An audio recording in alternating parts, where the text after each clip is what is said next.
제가 서울신대 4학년 2학기 때 지금도 그 서울신대 그 심장부에 지하에 기도실이 있어요. 그 기도실을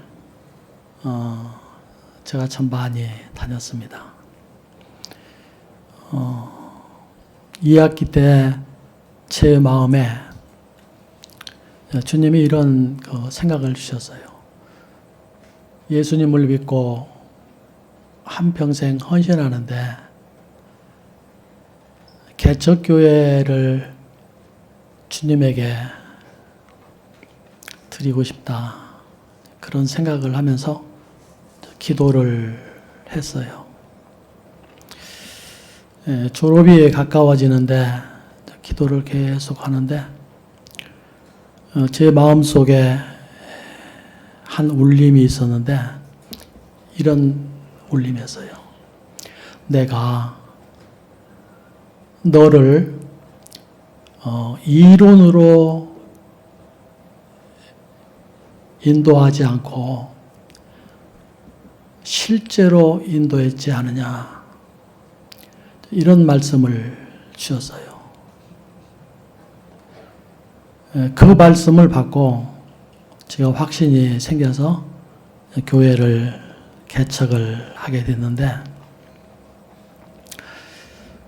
제가 그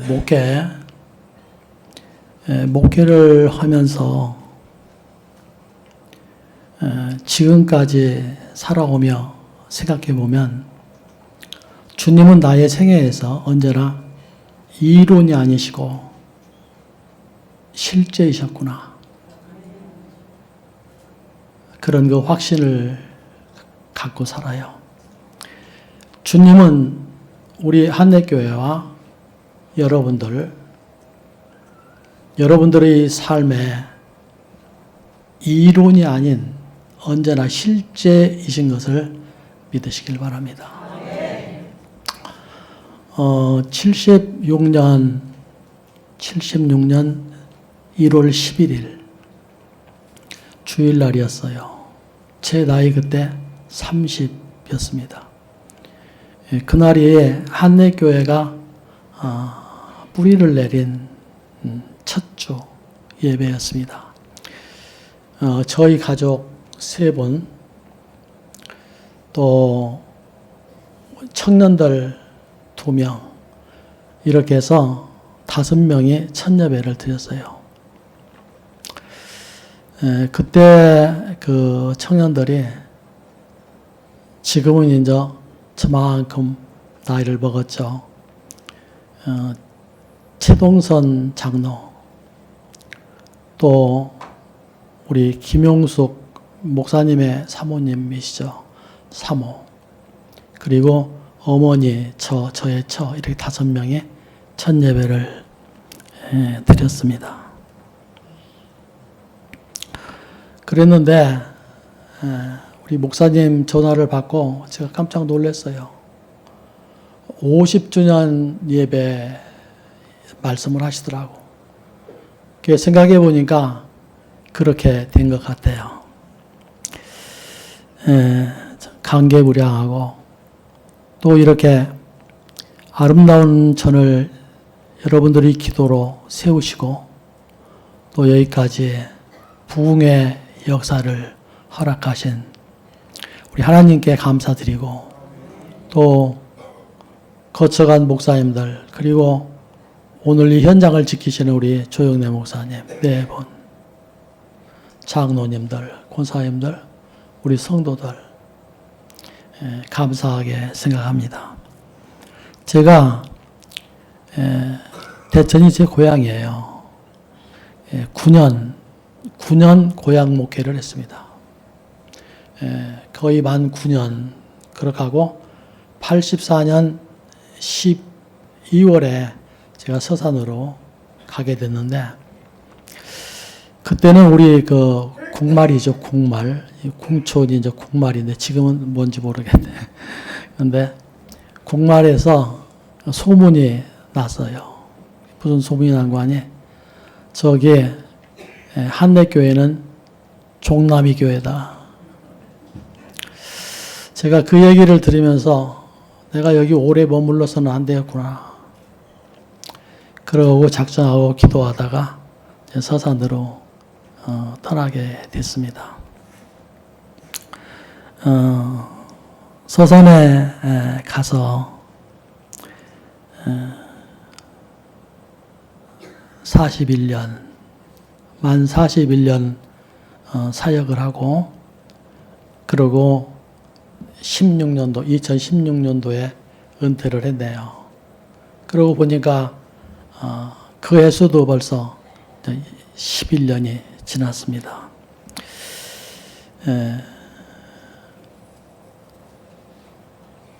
그 은혜를 생각해보면 감사하지 않은 것이 없어요. 자, 오늘 여러분과 함께 은혜 받고자 하는 말씀의 내용은 요셉의 두 아들이라는 그런 제목으로 함께 생각해 보려고 합니다. 요셉.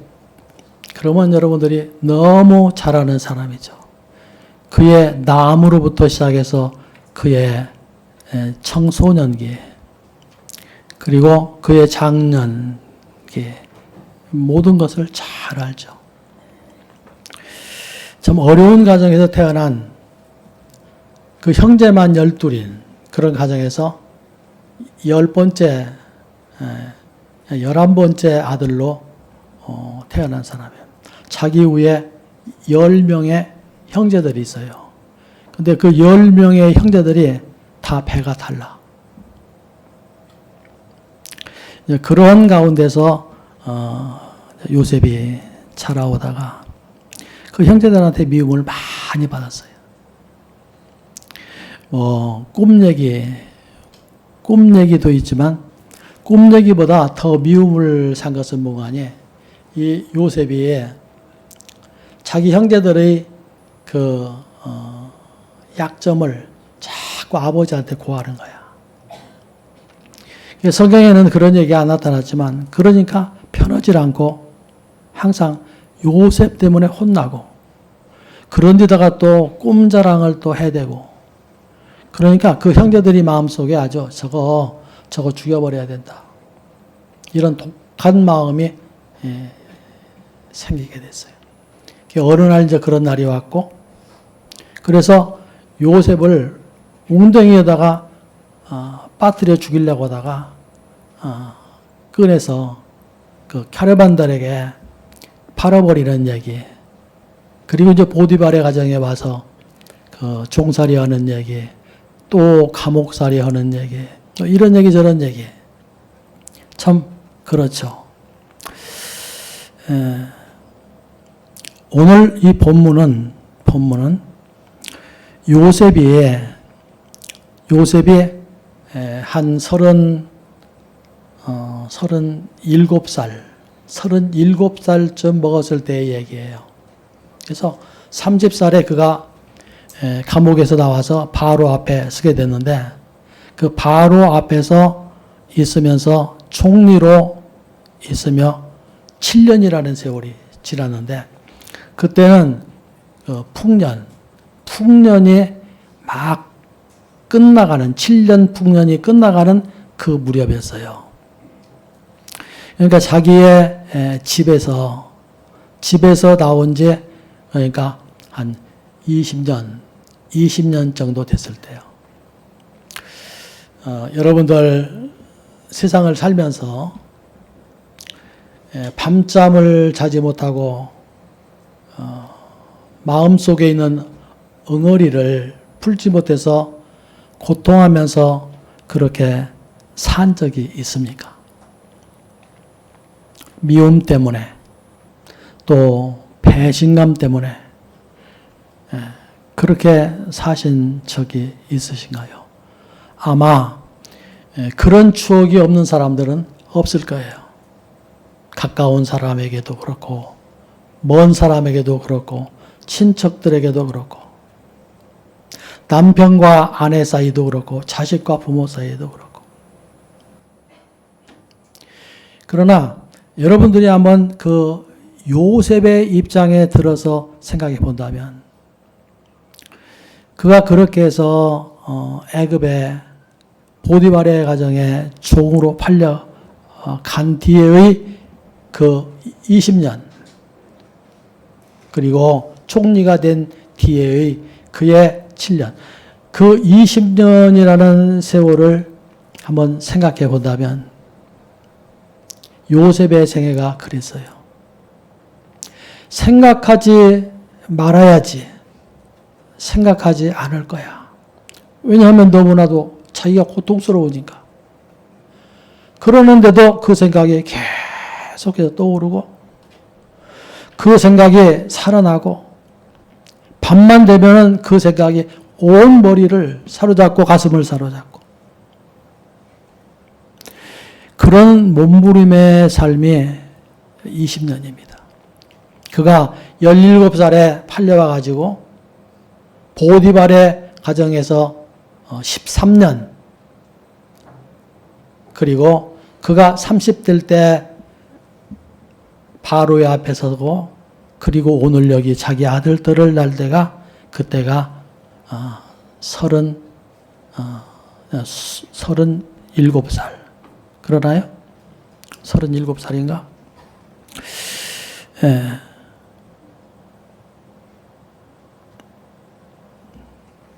그렇게 되네요. 37살. 예, 그렇게 돼서 일가를 이뤘는데 첫 아들을 낳았어요.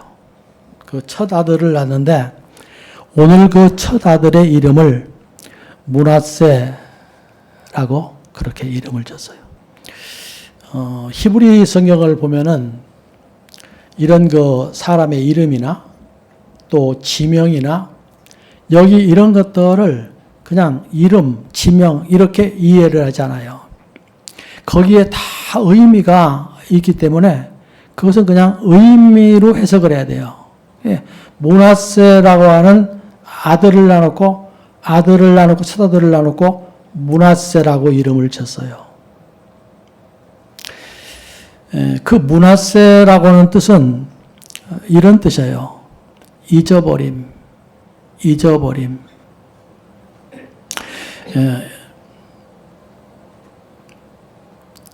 잊게 해주는 자 이런 뜻을 가지고 있어요. 자기 아버지의 집 그리고 바로의 그 신하 보디발의 가정에서의 그 억울한 사정 이런저런 일들을 다 잊어버렸다. 이런 뜻이 므낫세예요. 자기가 그렇게 잊어버리려고 몸부림을 치고 고통해도 잊혀지지 않고 더욱더 새로워지는 것. 그 생각들. 이런 것들이 어떻게 해요? 므낫세를 낳는 순간에 다 잊어버려졌다. 잊었다가 아니고 잊어버려졌다. 이것은 능동적인 말이 아니고 이것은 피동적인 말이에요. 어떤 것에 의하여 그것이 잊어져 버렸다. 그런 뜻이에요. 어떤 것이 내게 오므로 말미암아 그 잊으려고 해도 잊을 수 없었던 그것들이 다 잊어졌다. 그런 뜻이에요. 그것이 므낫세예요. 여러분, 그 지금까지의 모든 과거의 그 고통스러웠던 그 모든 일들을 상처라고 한다면, 그게 상처라고 한다면, 상처는 치료되기 전에는 계속해서 재발이 돼요. 그 상황에 임하면 또 터지고 또 터지고 더 심각하게 터져가요. 그래서 사람들은 뭐 불면증이다, 뭐 우울증이다, 뭐 조울증이다, 뭐 이런 얘기들을 해요. 그게 다 그런 현상이에요. 그런데 그렇게 잊으려고 해도 잊어지지 않던 생각이 이 므낫세를 낳는 그 순간에, 그 첫 아들을 낳는 순간에 그것이 싹 사라져 버리고 말았어요. 자, 그 얘기는 무슨 얘기일까요? 그의 상처난 모든 그 창상이 난 그 가슴의 그 멍울이들이 사라지며 치료됐다는 증거가 그거예요. 치료됐다는 증거. 하나님이 요셉에게 은혜를 주셨어요. 그래서 한순간에 그 아버지의 모든 집의 괴로움, 형제들의 모든 그 괴로움, 보디바리 가정의 괴로움, 이것들을 싹 잃어버리는 역사가 있었다. 여러분, 오늘 멍울진 가슴을 부여안고 사시는 분들 있으십니까? 그로 인해서 수많은 고통을 당하고 계신 분들 계세요? 여러분들이 그렇게 그 문제를 해결해 보려고 해도 해결되지 않던 그 문제는요, 므낫세가 우리의 심령에 임해와야 해결될 수 있어요. 하나님이 있게 하셔야 있는다. 하나님이 치료하셔야 치료된다. 이것은 사람의 힘으로 되지 않는 거예요.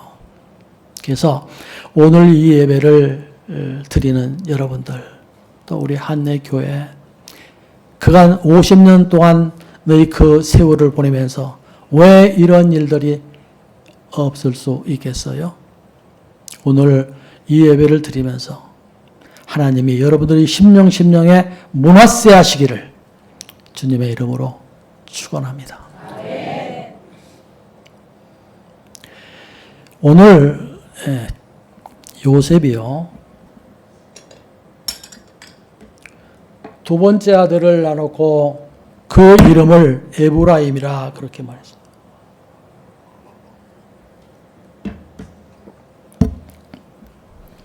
에브라임이라고 하는 그 말의 뜻은 창성하게 하다, 그런 뜻이에요. 창성하게 하다. 창성하게 되는 거 여러분들 다 좋아하시죠? 그죠?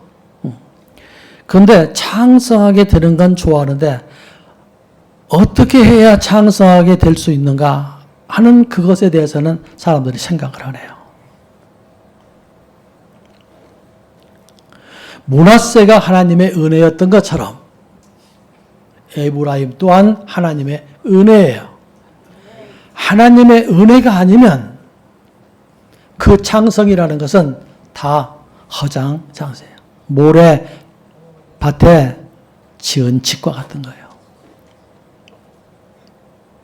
주님 없이 이 세상 모든 것들을 다 누린다 해도 이런 거예요. 주님 없으면 아무것도 아니고, 이 세상 모든 것들을 다 소유했다 해도 주님 아니면 아무것도 소유하지 못한 자와 같고, 이 세상 모든 것들을 다 잃어버렸다 해도 주님 한 번 얻으면 그 사람은 모든 것을 소유한 사람이에요. 창성함. 그 창성함도 그런 거죠. 창성하게 하셨다. 이 창성하게 하셨다. 에브라임 하게 하셨다.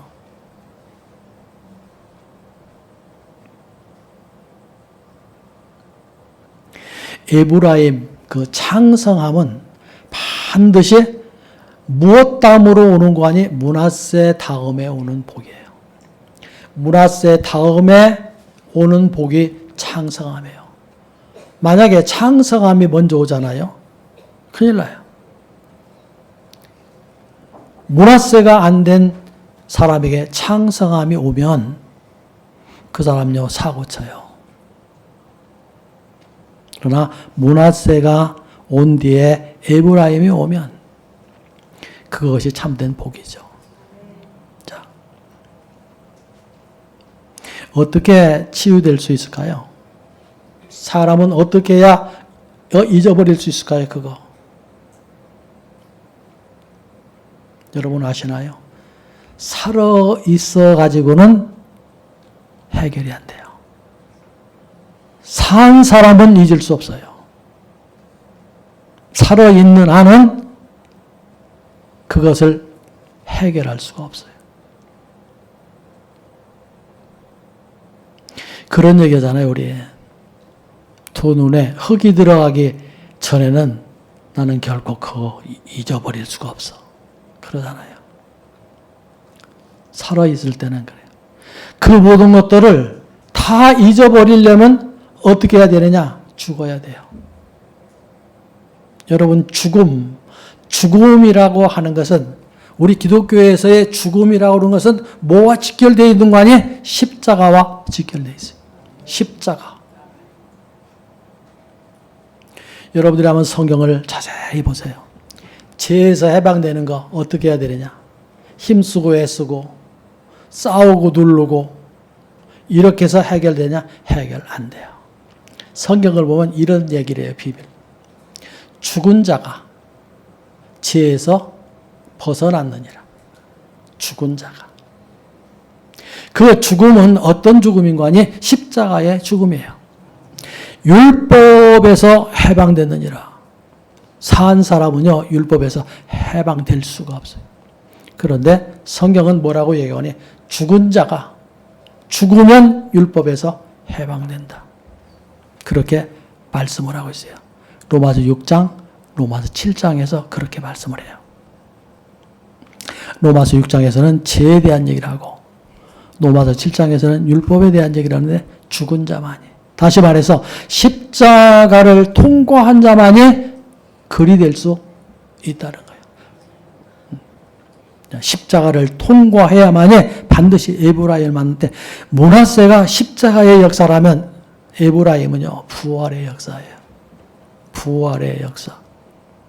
그러니까 오늘 요셉이 두 아들을 낳아놓은 이때 37살쯤 되었을 때, 이때 요셉의 생애를 보면요, 그는 십자가를 통과하여 부활을 통과한 신앙, 십자가와 부활을 통과한 신앙에 이르러 있는 모습을 봐요. 만약에 말해요, 이 므낫세가 없이 에브라임이 임해왔다면 나중에 형제들 다 만났어요. 그때 요셉이 어떻게 쓸 것 같아요? 그뿐이에요. 보디발의 아내 어떻게 쓸 것 같아요? 또 보디발 어떻게 쓸 것 같아요? 다 죽어.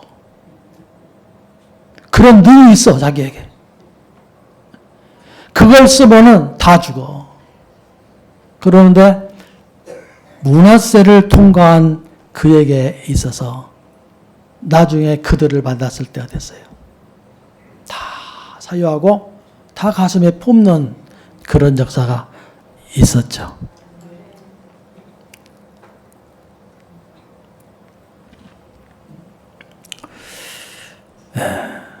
창세기 45장 7절서부터 8절, 6, 7, 8절을 보면요, 그 형제들을 다 만난 뒤에 얘기해요.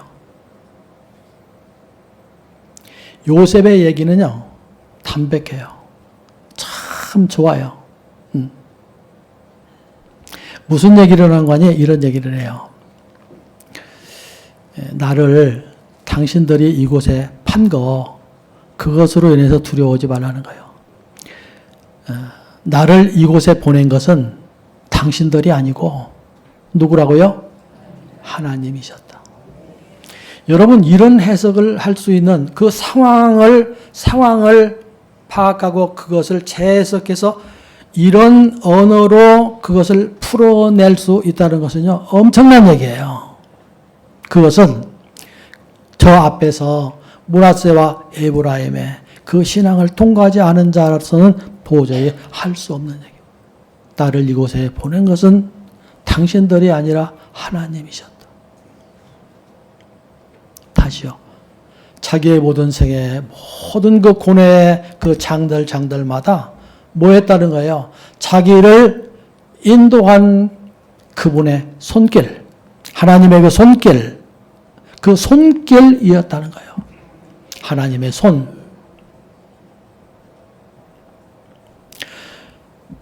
여러분들을 지금 여기까지 인도하신 그 고비고비마다 위에 나타났던 그 현상들은 뭐라고요?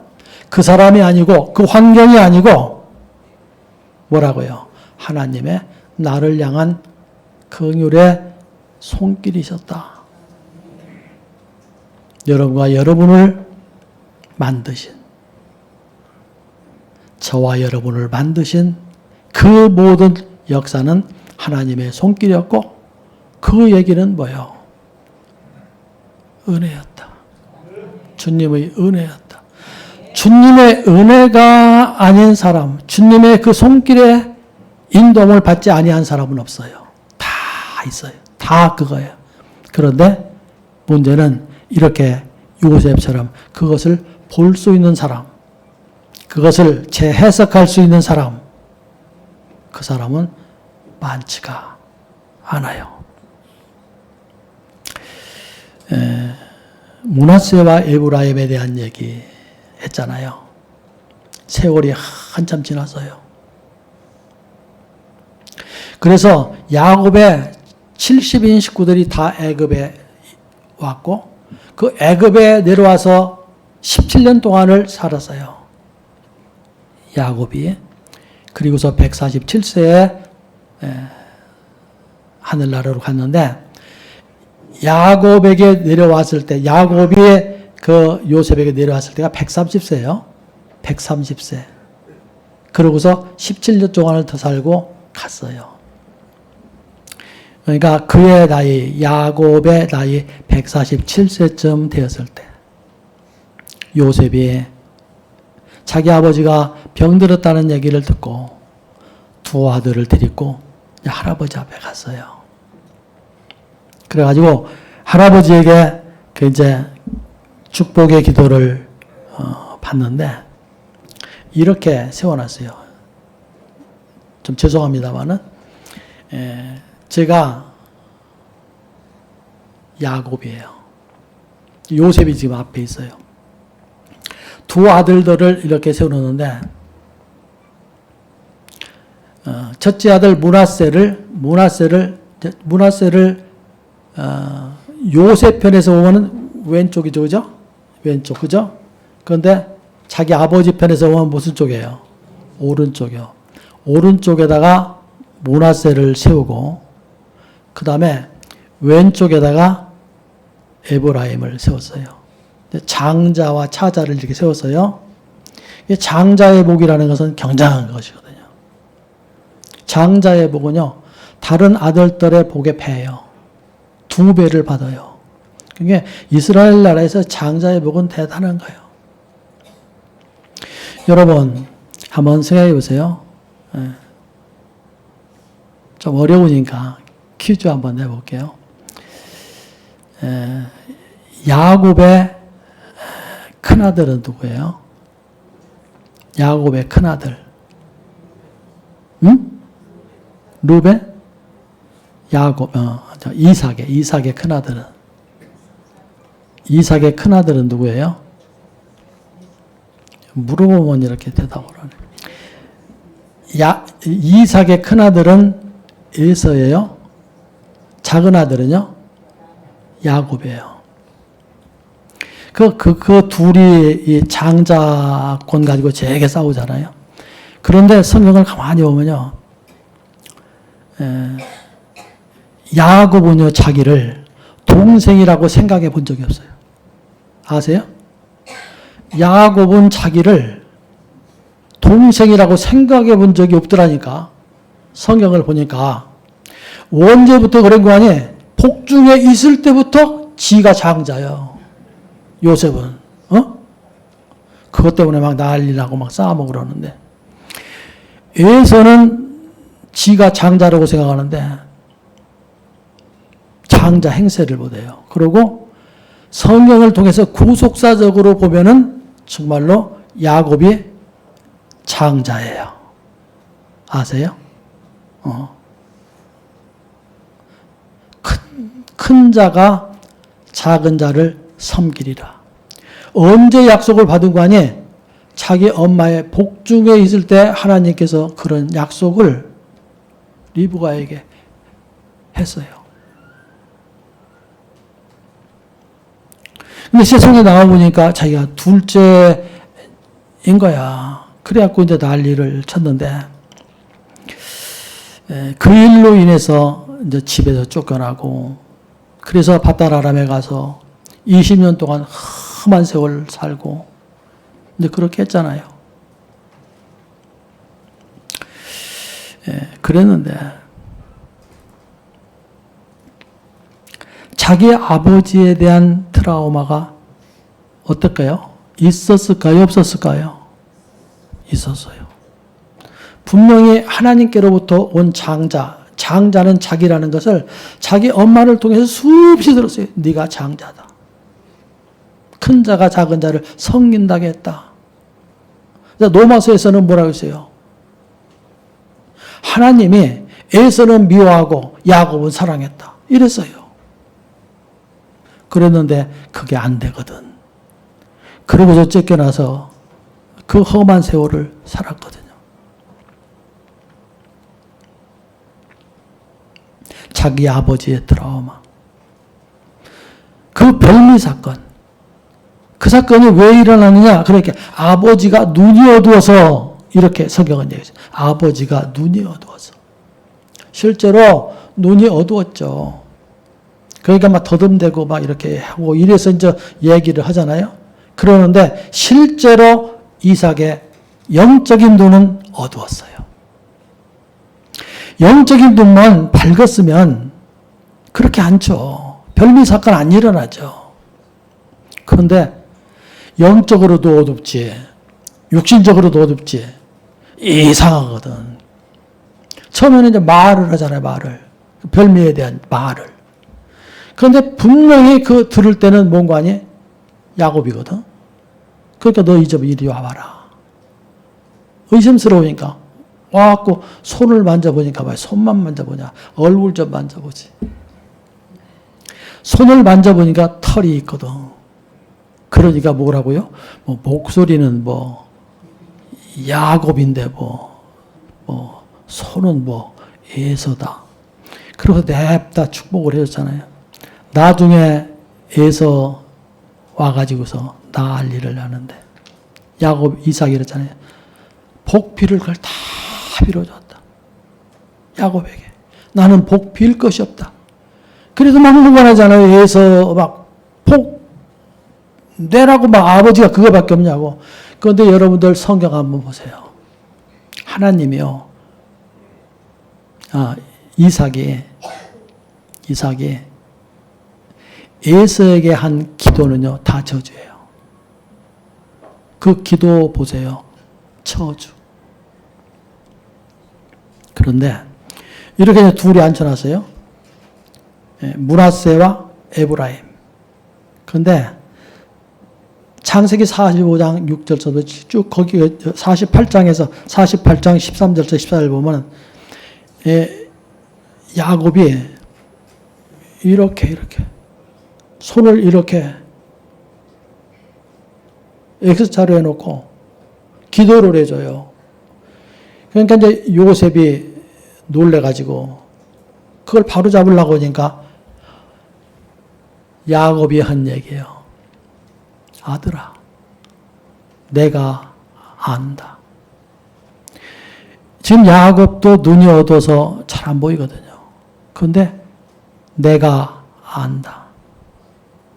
그러면서 차자인 에브라임에게 오른손 장자의 복을 주고 장자의 복을 빌고 장손인 므낫세에게 차자의 복을 빌어줬어요.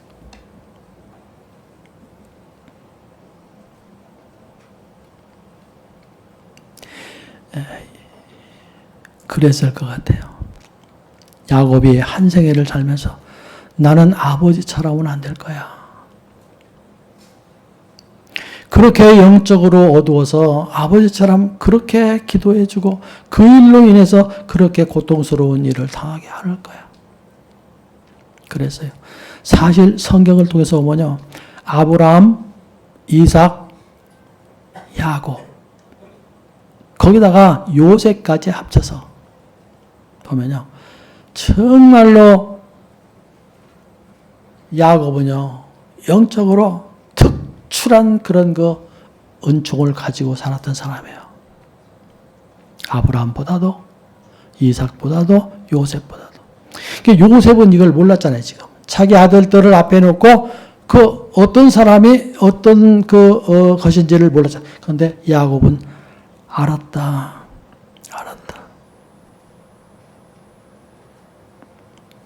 뭘 알았느냐? 이걸 알았어, 이걸.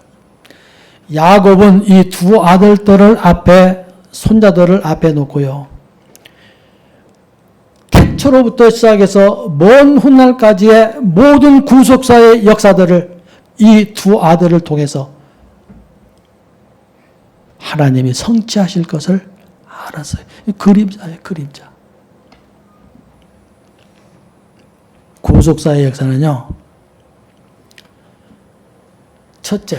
첫째를 통해서 이루지 않냐고 둘째를 통해서 이뤘어요. 구속사의 역사는 아담을 통해서 이루지 않고 예수님을 통해서 완성시키세요. 아담은 실패자요, 예수님은 성공자예요. 첫째는 아담이고, 그리고 둘째 사람은 예수님인데, 여러분들이 고린도전서 14장 45절을 보면 첫사람 아담은 살려주는 영이요. 산영이요. 첫사람 아담은 산영이요. 마지막 아담은 살려주는 영이라. 산영과 살려주는 영은 달라요. 산영은 어떠한 그 생명에 의해서 사는 것을 산생명이라고 그러고요. 살려주는 생명은요, 어떤 생명이 죽은 생명을 살려내는, 그 생명이 임하면 죽은 것이 살아나는 그것을 살려주는 생명이래요. 살려주는 생명. 아담의 생명은 산영이고 예수님의 생명은 살려주는 영이다.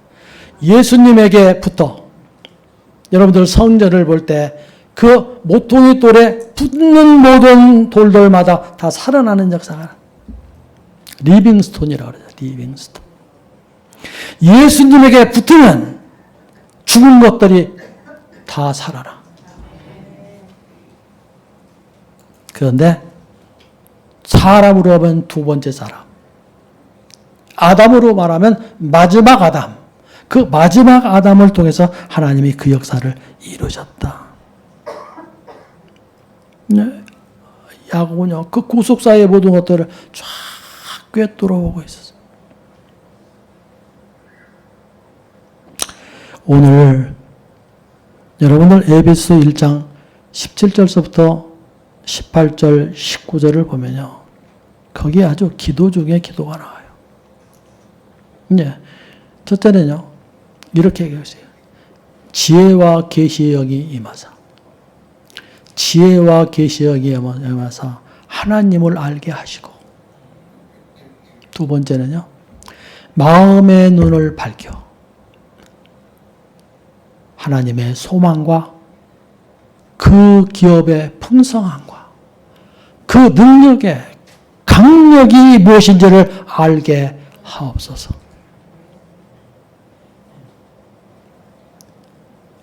지혜와 계시의 영, 하나님의 영이 임해야 우리는 하나님을 알 수 있어요. 하나님을 알아야 자기 자신을 알 수 있어요. 하나님을 알지 못하면요, 우리는 우리를 몰라요. 나는 나를 제일 잘 알아. 아니요. 하나님 모르면 모르는 사람이에요. 하나님을 알게 하시고, 그리하여 나의 마음의 눈을 밝혀 하나님의 소망, 그 기업의 풍성함, 그 능력의 강적, 예수 그리스도의 복음의 그 능력을 알게 하옵소서. 오늘 바울은 에베소 교회를 향해서 그렇게 기도했어요.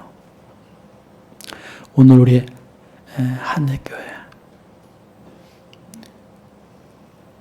그리고 오늘 예배를 드리는 여러분들에게 지혜와 계시의 영이 임하여 하나님을 깊이 아는 신앙의 삶을 살기 바라고, 또 여러분들의 마음의 눈을 주님께서 밝히심으로 완료, 하나님의 소망, 하나님의 기업, 하나님의 그 능력의 풍성함이 무엇인지를 헤아려 알아서라. 주님께 영광 돌리는 복됨이 있으시기를 주님의 이름으로 축원합니다.